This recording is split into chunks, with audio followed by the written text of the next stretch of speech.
Hello everyone. और हम लोग आज स्टार्ट करने वाले हैं आपके सीएमईटी सब्जेक्ट का सीएमईटी सीएमईटी सब्जेक्ट का यूनिट नंबर दूसरा। ठीक है, एक्चुअली ये स्टार्ट तो हो चुका है, लेकिन अभी इसमें कुछ टॉपिक बचे हुए हैं, उनको हम लोग क्या करेंगे, कंप्लीट करने वाले हैं। तो आज के सेशन में आप लोग यही देखेंगे, जो आपका यूनिट नंबर स्टार्ट हुआ था, जिसका नाम था निर्माण आयोजन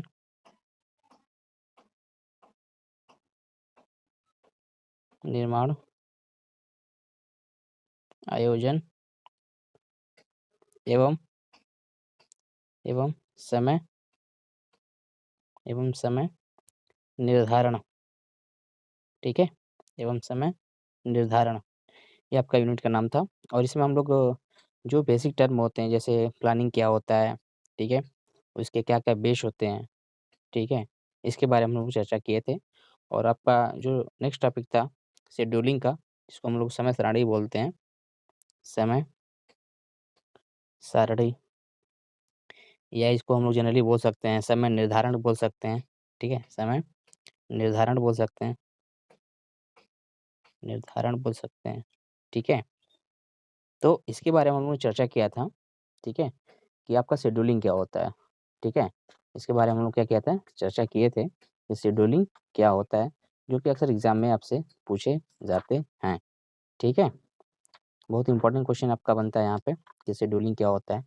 मैंने आपको बताया था कि जो शेड्यूलिंग होता है, ठीक है, वो किसी भी एक्टिविटी को एक समयबद्ध प्रकार से या तरीके से, ठीक है, उसको इस प्रकार रखता है ताकि जो आपका जो संपूर्ण कार्य है, ठीक है, वो क्या हो, एक व्यवस्थित ढंग से हो सके या क्रियान्वित किया जा सके। उसी को हम लोग क्या बोलते थे, अनुसूचन बोलते थे, जिसको बोलते थे हम लोग शेड्यूलिंग, इसको इंग्लिश बोलते हैं। ठीक है, तो कहने का मतलब मेरा ये कि आपको पता ही है कि परियोजना का जो आयोजन करने के बाद इसके लिए हम लोग क्या करते हैं, अनुसूचन किया ही जाता है। ठीक है, और मैंने आपको बताया था कि कभी-कभी क्या होता है कि इसके एडवांटेज के बारे में भी पूछ लेता है। ठीक है, कभी-कभी क्या होता है, इसके एडवांटेज के बारे में पूछ लेता है। ठीक है, एडवांटेज के बारे में पूछ लेता है, उनमें क्या-क्या इसके लाभ हैं, ठीक है। तो हमने आपको कल बताया था पुराने वीडियो में कि जो आपके एडवांटेज होते हैं, जैसे आपने कोई शेड्यूलिंग तैयार किया, तो उससे क्या-क्या आपको प्रॉफ़िट मिल सकता है, क्या-क्या आपको लगता है कि उससे इम्प्रूव होने वाला है। तो आपने बताया था कि सबसे पहले जो उसका कहते हैं ना कि क्रियाओं की जो सूची होती है, ठीक है, जो क्रियाओं की सूची होती है, जो क्रियाओं की सूची होती है, जो बच्चे नहीं आए होंगे, वो इस बार थोड़ा-सा इसमें ध्यान दे देंगे। क्योंकि बहुत बच्चे पिछला वीडियो अगर नहीं देखे होंगे, तो इसमें थोड़ा-सा रिपीट हो जाएगा, उसको आप लोग देख लीजिएगा, ठीक है? क्रियाओं की जो सूची होती है, क्रियाओं की जो सूची होती है, वो क्या होता है, शेड्यूलिंग के माध्यम से बहुत अच्छे तरह से प्रिपेयर किया जाता है, ठीक है? तो इससे हमें पता चल जाता है कि जितने भी एक्टिविटी होते हैं, उनको कैसे संपन्न कराना है, ठीक है? उसके बाद से आपका आता था सेकंड कि अगर अगर आपका जो ड्यूरेशन है, आपका कुल अवधि जो होता है, कुल अवधि जो होता है, ये हमको क्या होता है, आसानी से पता चल जाता है। इसके माध्यम से, तो शेड्यूलिंग के माध्यम से, ठीक है? उसके बाद से आपका सबसे बड़ी बात है कि जो नेक्स्ट पॉइंट होगा आपका एडवांटेज में, वो आपका ये होता है गाइज़ कि जो सामग्री का ब्यौरा होता है, जो मटेरियल्स यूज़ करते हैं हम लोग, ठीक है? इसको बोल सकते हैं सामग्री का सामग्री का ब्यौरा। देखो मैं सिर्फ़ क्या है कि यहाँ पे जो मेन टर्म आ रहे हैं एडवांटेज के रूप में, जैसे हम पॉइंट वाइज़ कंसीडर करते हैं, तो हम लोग पॉइंट वाइज़ इसको क्या करेंगे, कंसीडर करते जाएँगे, ठीक है? इससे क्या होगा कि जब आप एक पॉइंट वाइज़ कभी भी एग्ज़ाम में लिखोगे, तो आपको नंबर अच्छे मिलते हैं, ठीक है? सामग्री के ब्यौरा, अब इसमें समझने वाली बात है कि जितने भी स्टेज में हम क्या करते हैं, सामग्री का जो आवश्यकता पड़ता है, उसका ब्यौरा तैयार करते हैं, ठीक है? और इससे आसानी से हो जाता है। तो हम ये कह सकते हैं जो आपका शेड्यूलिंग है, वो आपका किसी भी सामग्री का जो डिटेल्स या ब्यौरा कह सकते हैं, उसको अगर तैयार करना हो तो इससे आसानी से बन सकता है। और उसके बाद से नेक्स्ट आपका टॉपिक हो सकता है, सबसे बड़ी बात है कि प्रगति की तुलना, ठीक है? जो आपका कार्य हो रहा है, ठीक है?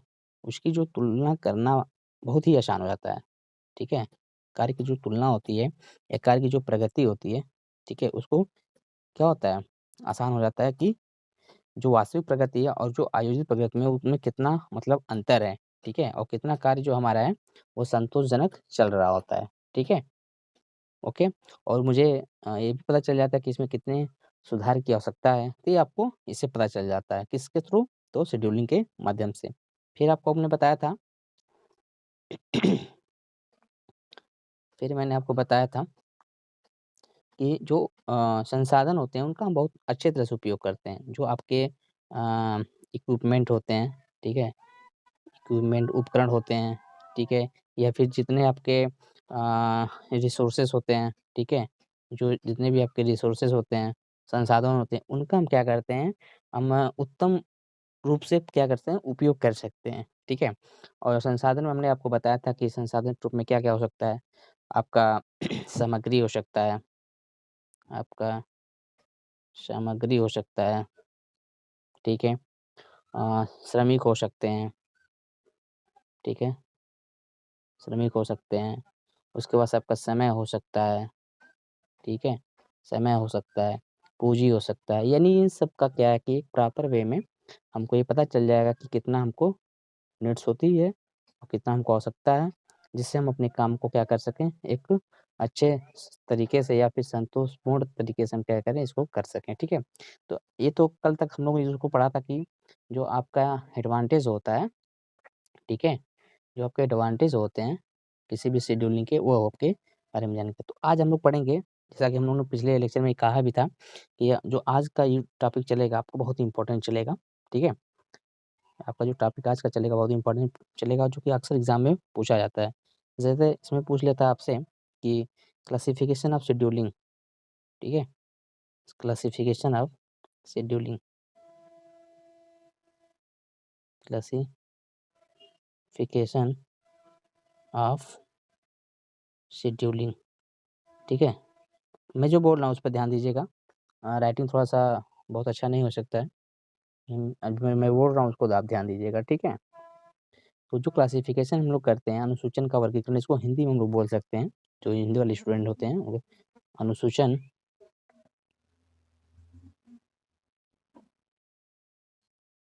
अनुसूचन का वर्गीकरण वर्गीकरण, ठीक है? वर्गीकरण। बेसिकली इसमें क्या है कि इसको हम लोग जनरली 4 क्लासिफ़िकेशन में इसको वर्गीकृत किए हैं शेड्यूलिंग को। जैसा कि नाम से स्पष्ट होगा अभी आप लोगों को। जैसे कि पहला आपका है इसमें निर्माण अनुसूची निर्माण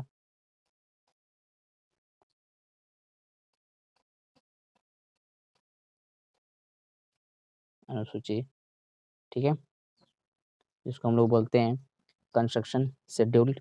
सेकंड आपका आता है सामग्री अनुसूची सामग्री अनुसूची।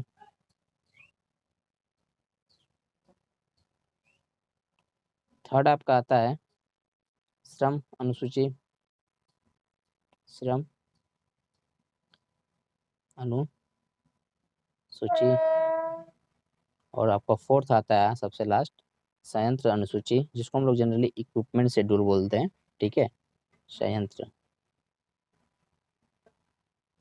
अनुसूची, ठीक है? इसको हम लोग बोलते हैं क्या?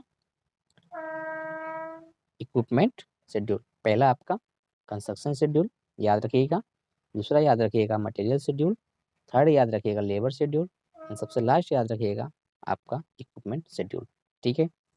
इसमें क्या होता है जब क्लासिफिकेशन पूछा जाता है आपसे, तो आपने तो इसको क्लासिफ़ाई कर दिया, ठीक है? इसको तो आपने क्लासिफ़ाई कर दिया 4 तरीके से, लेकिन इसके अंदर आपको कुछ न कुछ लिखना पड़ेगा। इसको आपको थोड़ा-सा अच्छे नंबर लाने के लिए इसको भी थोड़ा-थोड़ा इसके बारे में आपको सोचना पड़ेगा कि जो निर्माण अ, अनुसूची है, उसका क्या मतलब है? ठीक है? जो आपका निर्माण है, अनुसूची है, ठीक है?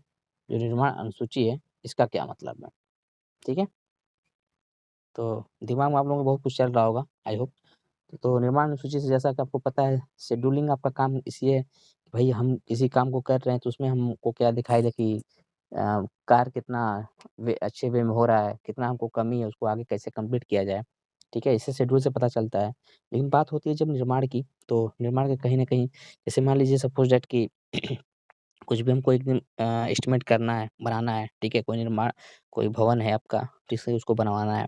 तो कहीं न कहीं उसके कई जो कंस्ट्रक्शन होते हैं साइट पे, वो एक दिन में जितना भी हो सकता है निर्माण स्थल की जो सफाई कर सकते हैं या फिर नींव में मिट्टी की खुदाई का जो कार्य हो सकता है या फिर मशीनरी वर्क या फिर जो भी आरसीसी वगैरह वर्क होते हैं, प्लास्टर वर्क होते हैं, वो कैसे होते हैं? इनका जो सूची तैयार की जाती है, ठीक है? निर्माण अनुसूची जिसको हम लोग जनरली बोलते हैं, ठीक है? इससे क्या होता है कि परियोजना को जो विभिन्न एक्टिविटियाँ होती हैं ना इसमें, ठीक है? इसके निर्माण क्रम में रख कर के, ठीक है? निर्माण क्रमण में रख कर के तथा इन पर जो लगने वाले समय को हम लोग क्या करते हैं जनरली ज्ञात कर लेते हैं, ठीक है? और ज्ञात करने के बाद हम लोग क्या करते हैं एक चार्ट के फॉर्म में, ठीक है? एक चार्ट के फॉर्म में क्या करते हैं इसको हम लोग रिप्रेज़ेंट कर देते हैं, ठीक है? चार्ट के रूप में कर देते हैं, इसको दर्शा देते हैं, ठीक है? जो हमको यही जनरली क्या कहलाता है आपका निर्माण अनुसूची कहलाता है। क्योंकि जो निर्माण क्रमण है, ठीक है? जो आपका निर्माण क्रमण है, जो निर्माण क्रमण है, इसी को क्या करना है आपको एक सीक्वेंस में क्या करता है इस पे चार्ट पे हम लोग इस पे दर्शा देते हैं, ठीक है? जिससे हमको ये पता चल जाता है कि कौन से काम को किस काम के बाद से हमको अप्लाई करना है, ठीक है? इसी को हम लोग जनरली बोलते हैं क्या? निर्माण अनुसूची बोलते हैं। Okay, clear? ठीक है? तो इससे क्या होता है जो हम लोग चार्ट तैयार करते हैं गाइस, ध्यान देना, जो हम लोग चार्ट तैयार करते हैं इसका एक सबसे बड़ा फ़ायदा ये होता है कि चार्ट को जब हम कभी भी एक वे में देखते हैं अगर, तो इससे पता चल जाता है कि जितने भी आपके एक्टिविटियाँ होती हैं, वो स्पष्ट रूप से दिखने लगती हैं। स्पष्ट रूप से दिखने लगती है कि कौन-सा काम किसके बाद होना है और कौन से काम को कब कराना है, ठीक है? ये चार्ट बनाने से सबसे बड़ा फ़ायदा मिल जाता है आपका इसमें, ठीक है? ओके। इससे क्या होता है कि आपके जितने भी अनुक्रमण होते हैं, वो हमको आसानी से समझ में आ जाते हैं। ठीक है? ओके? चलिए ठीक है। और जैसे हमने बताया था कि अगर भाई कोई भी एक दिन का काम है, जो भी आपका सफाई का लेकर के या फिर फाउंडेशन की जो खुदाई है, ठीक है? नींव की खुदाई जो है या फिर जितने आरसीसी या मशीनरी वर्क जो भी हैं, ठीक है? उसपे इसके अंतर्गत आएँगे। ठीक है? तो आप चाहो तो एक जो आप प्रिपेयर करते हो अनुसूची, उसमें आप एक ऐसे आप दर्शा सकते हो जैसे जैसे आप वो लिख सकते हो कि एक कोई ऐसा चार्ट बनाना ऐसा और इसमें आपको क्या करना है यहाँ पे एक्टिविटी को एक बार दर्शा देना है इधर साइड में एक्टिविटी को, ठीक है? और यहाँ पे आपको जो आपका डे होता है, तो इस डे को आपको दर्शाना है कि एक्टिविटी किस एक्टिविटी के बाद कौन-सा काम होगा, उस एक्टिविटी को उसके बाद से इसमें क्या करना है, आपको उसका ड्यूरेशन दिखा देना है, ठीक है? उसके बाद से आपका आ गया नेक्स्ट टॉपिक,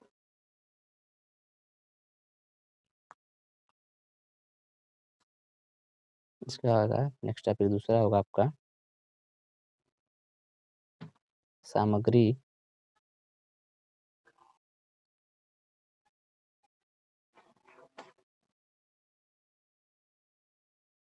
अनुसूची, ठीक है? इसको बोलते हैं मटेरियल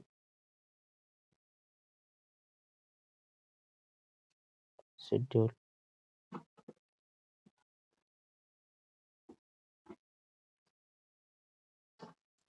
ठीक है? अब इसमें देखेंगे कि जो आपका सामग्री अनुसूची होती है, तो ऑब्वियस सी बात है कहीं न कहीं इसमें मटेरियल का जो यूज़ होगा, वो कैसे होगा, ठीक है?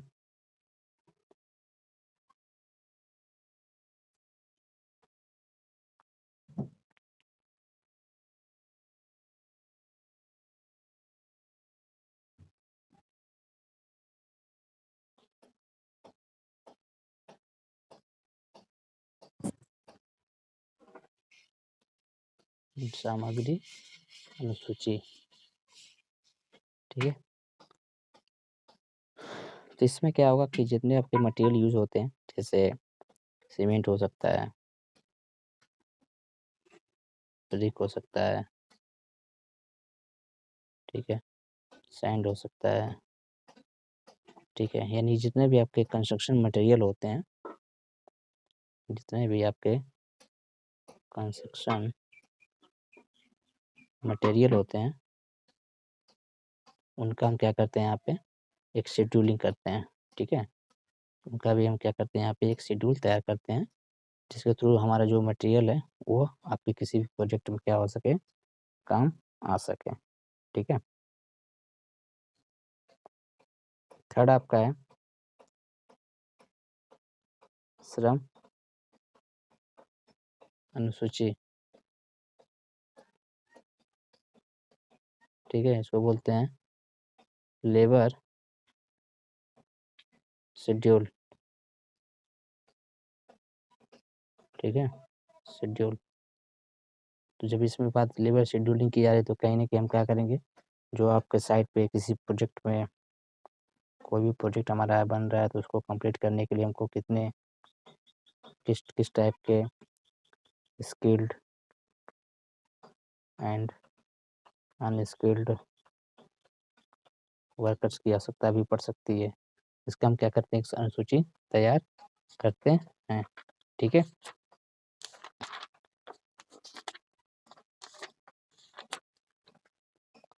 हर जगह जैसे आप एक चार्ट के द्वारा ही इसको दर्शाना चाहिए। जैसे आपको इसमें भी हम लोग एक छोटा-सा चार्ट बना सकते हैं, ठीक है? लेबर में जैसे आपका एक छोटा-सा चार्ट ऐसे बना सकते हैं हम लोग, देखने समझने के लिए जैसे आप ऐसे कर सकते हो।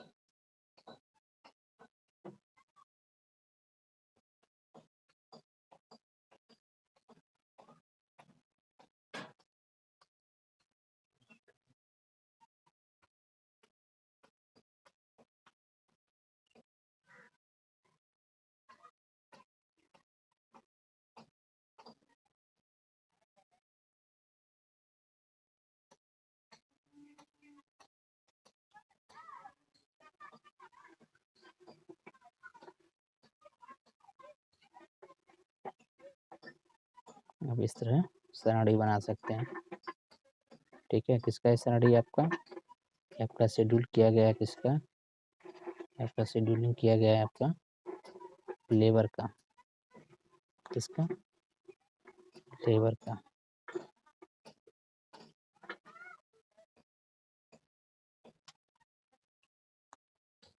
तो आप इस तरह इसको तैयार कर सकते हैं।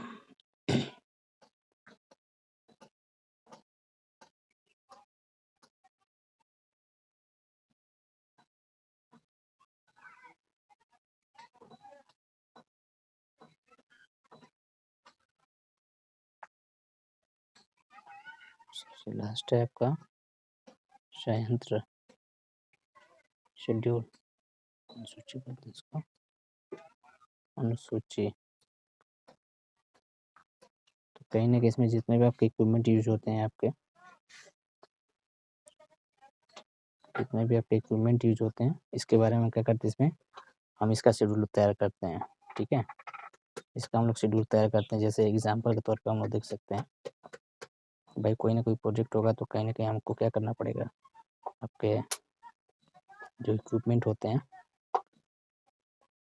जो होते हैं, वो अलग-अलग कार्य के लिए क्या करते हैं, यूज़ किए जाते हैं, यूज़ किए जाते हैं, ठीक? इसका भी हम लोग क्या करते हैं, एक शेड्यूल बनाते हैं। जैसे यहाँ पे हम लोग बनाएँगे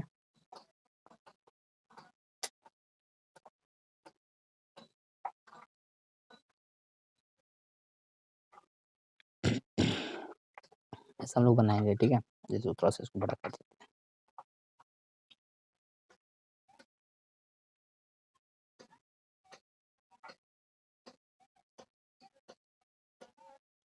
ठीक है?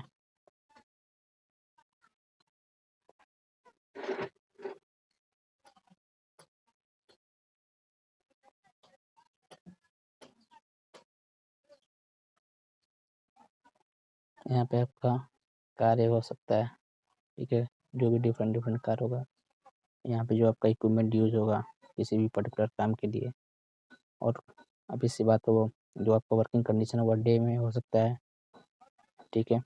सप्ताह में हो सकता है, जैसा भी को कंसीडर करना होगा, जैसा काम आपका होगा, ठीक है।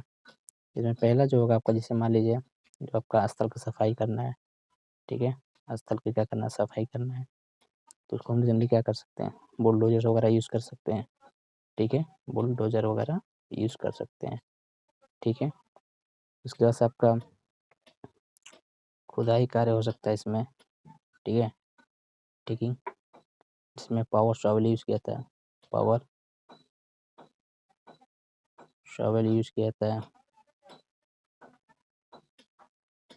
ठीक है। उसके बाद से आपका जैसे कंक्रीट वर्क हो गया, कंक्रीट वर्क हो गया, तो इसमें क्या होगा, जो आपके मशीन होगा, इक्विपमेंट क्या हो सकता है, कंक्रीट मिक्सर हो सकता है, कंक्रीट मिक्सर हो सकता है। और मान लीजिए सबसे लास्ट आ सकता है, जैसे आपका सड़क कार्य हो रहा है, तो सड़क कार्य में आपका जो आपका सड़क कार्य होता है, सड़क कार्य, उसमें हम लोग क्या करेंगे, जो रोड रोलर होता है उसको यूज़ कर लेते हैं, ठीक है, रोड रोलर इसको यूज़ कर लेते हैं।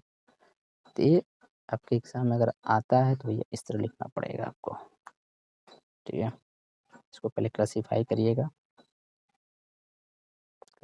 करिएगा चार्टर में 1 2 3 4, और इसके बारे में लिखना है छोटा-छोटा, और चार्ट बनाना है तो ज़रूरी है, चार्ट आपको कंपल्सरी है बनाना, चार्ट बनाएंगे तब आपका आंसर कंप्लीट माना जाएगा, ठीक है।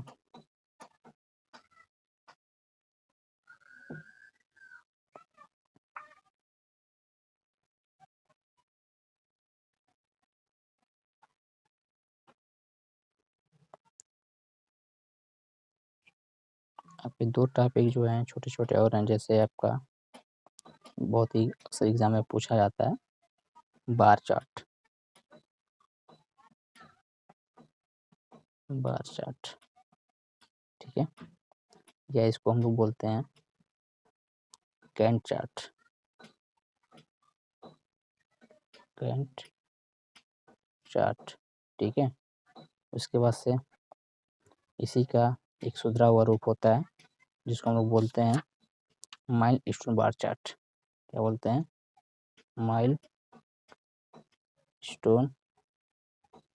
बार चार्ट, ठीक है, माइलस्टोन बार चार्ट होता है।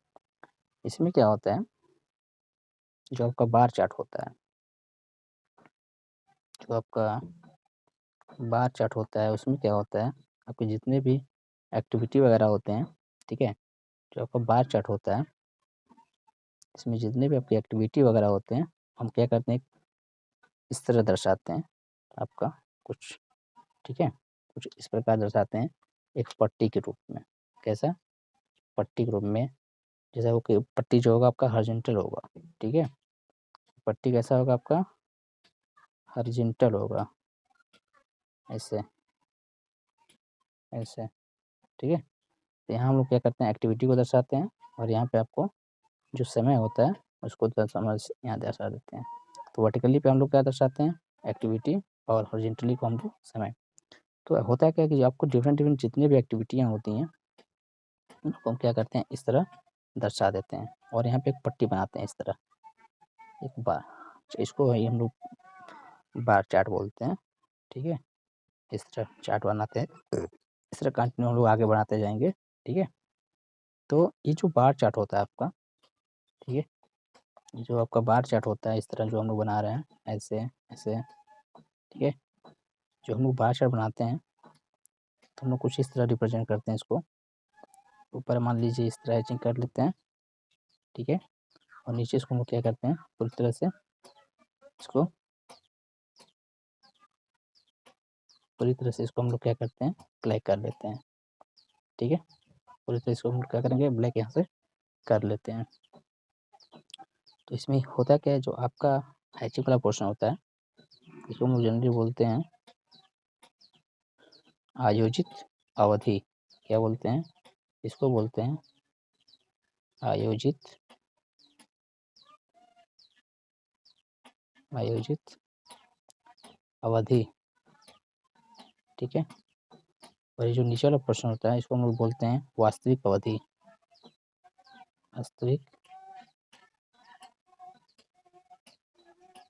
वास्तविक अवधि, ठीक है। क्लियर?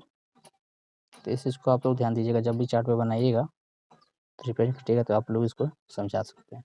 लेकिन इस बार चार्ट को समझने से पहले, बनाने से पहले आप लोग ये ध्यान रखिएगा, यहाँ पे जो हम लोग बार चार्ट बनाते हैं इस तरह, ठीक है, जो हम लोग बार चार्ट बनाते हैं तो हमेशा याद रखिएगा जो बार चार्ट होता है हमेशा 36 ही बनाया जाता है, ठीक है, 36 ही बनाया जाता है, यानी कि हॉरिजॉन्टल में कैसा 36 बनाया जाता है, ठीक है। क्लियर? और ये जो दूरी आप देख रहे हैं ना, ये दूरी जो देख रहे हैं यहाँ पे, यहाँ से यहाँ तक का, ये आपका अवधि दर्शाता है। क्या दर्शाता है? ड्यूरेशन, जितने भी आपका टाइम कोई भी स्टार्ट हुआ प्रोजेक्ट, इनिशियल और ये समापन, ठीक है। तो जो आपका लेफ्ट सिरा होता है, ये लेफ्ट है और ये आपका राइट है। जो लेफ्ट सिरा होता है, ठीक है, वो आपका दर्शाता है किसी कार्य का प्रारंभ होना, ठीक है, किसी कार्य का प्रारंभ होना। जो लेफ्ट सिरा होता है वो किसी कार्य का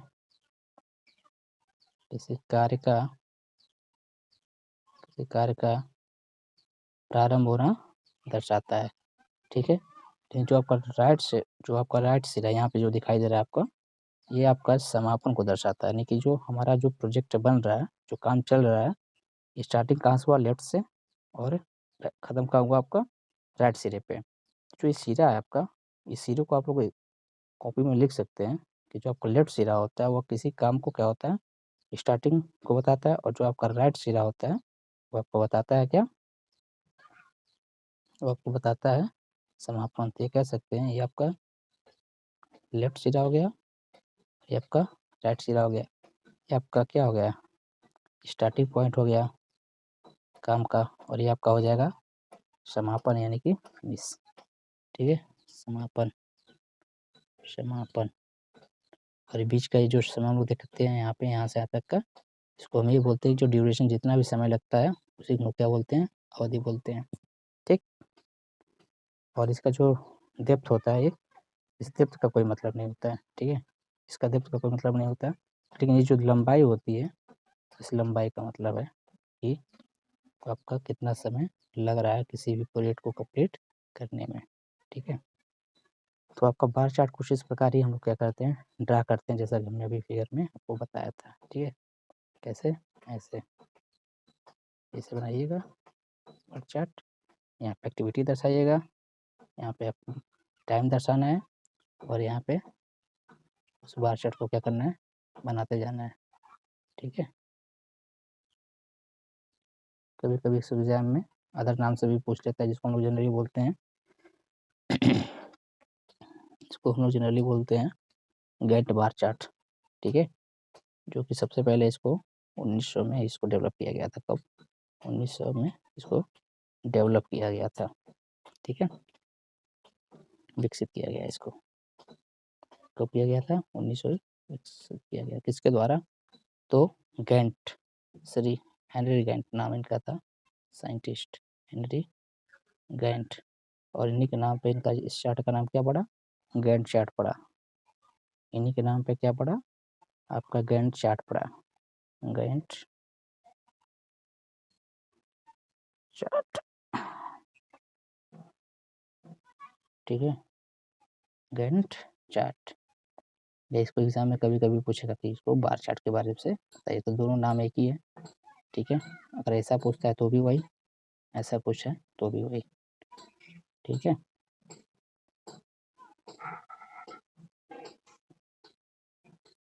इसके बाद से आपका आता है milestone bar chart, milestone bar chart, ठीक है। ये आपका जो चार्ट है माइलस्टोन बार चार्ट, ये आपका बार चार्ट का जो बार चार्ट हम लोगों ने स्टडी किया था उसका ही सुधरा हुआ रूप होता है। एक्चुअली में हम लोग वहाँ पे क्या दर्शाते थे, आपके जितने एक्टिविटी होते थे उसको हम लोग दर्शाते थे, लेकिन इन्होंने माइलस्टोन बार चार्ट में क्या किया, आपके जितने सब एक्टिविटियाँ होती थी ठीक है? जितने उपक्रियाएँ होती हैं, उपक्रियाएँ जितनी होती हैं, उपक्रियाएँ इनमें क्या करते हैं, उसको इंक्लूड कर देते हैं, इंक्लूड कर देते हैं किसमें? तो माइलस्टोन बार चार्ट में। इससे क्या होता है कि आपको जो काम का जो प्रगति होता है या फिर काम पे जो कंट्रोलिंग करना होता है, वो बहुत आसानी हो जाता है आपको, ठीक है? तो इसमें जो हम लोग करते क्या हैं, जब चार्ट बनाते हैं, इसमें भी हम लोग क्या करेंगे, चार्ट बनाएँगे, ठीक है? तो जो भी हम लोग एक्टिविटियाँ होती हैं आपका, जैसे मान लीजिए आरसीसी का वर्क है, तो जो एक्टिविटी हम बनाते हैं, जो चार्ट इस तरह बनाते हैं, तो इस चार्ट के ऊपर क्या करते हैं हम लोग, कुछ एरो इस तरह बनाते हैं, ठीक है? इस प्रकार एरो बनाते हैं। तो ये एरो जो होता है आपका, ये एरो ही आपका क्या होता है, सब एक्टिविटी को क्या होते हैं, दर्शाते हैं, ठीक है? सब एक्टिविटी को क्या करते हैं, दर्शाते हैं। तो थोड़ा-सा दोनों में अंतर यही होता है कि वहाँ पे सिर्फ़ एक्टिविटी को दर्शाया जाता था, लेकिन यहाँ पे आपको करना क्या है, आपको यहाँ पे सब एक्टिविटी को भी दर्शाना है। यानी कि सब एक्टिविटी को क्या करना है, दर्शा देना है। किस केस में? तो माइलस्टोन बार चार्ट में। किस केस में? Mile milestone stone bar chart में, ठीक है? अब इसके बाद हम लोगों का जो छोटा-मोटा जो टॉपिक होगा, उसको हम लोग नेक्स्ट वीडियो में देखेंगे, ठीक है? तो अभी तक यहाँ तक जितना हम लोगों ने पढ़ा, उसको क्या करना है, प्रॉपर नोट्स बनाइएगा इसको, ठीक है?